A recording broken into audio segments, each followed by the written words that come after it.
Le 17 novembre 2009, à Francfort, le Premier ministre Jean-Claude Juncker a reçu par le Group of 20+1 le prix European Banker of the Year 2008.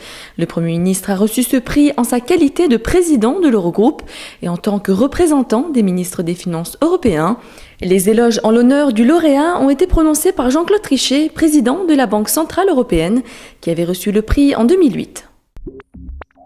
Selon l'ONG américaine ActionAid, qui lutte contre la faim dans le monde, le Luxembourg est en tête des pays puisqu'il consacre 1% de son revenu national brut à cette lutte.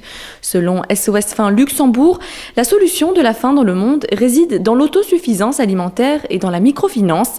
Il suffirait que chaque pays puisse s'autogérer en produisant des denrées qui lui sont nécessaires pour nourrir son peuple. C'est aussi l'un des points principaux traités lors du sommet de Rome, organisé par la FAO, Food and Agriculture Organization. En juin 2008, les pays membres de la FAO s'étaient engagés à réduire de moitié le nombre de personnes souffrant de la faim d'ici à 2015. Depuis, ce chiffre est passé de 850 millions à 1,02 milliard. Le sommet se tient actuellement jusqu'au 18 novembre 2009.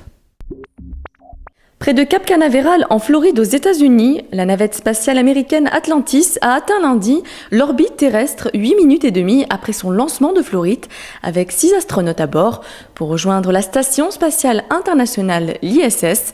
Il s'agit du premier lancement de navette réussi après la première tentative cette année, si l'on ne tient pas compte du fait que la date initialement prévue pour le vol d'Atlantis avait été repoussée du 12 au 16 novembre pour permettre le tir d'essai de la fusée Ares-1. Tous les autres lancements en 2009 ont été annulés ou reportés à plusieurs reprises pour des raisons techniques ou à cause d'une météo défavorable.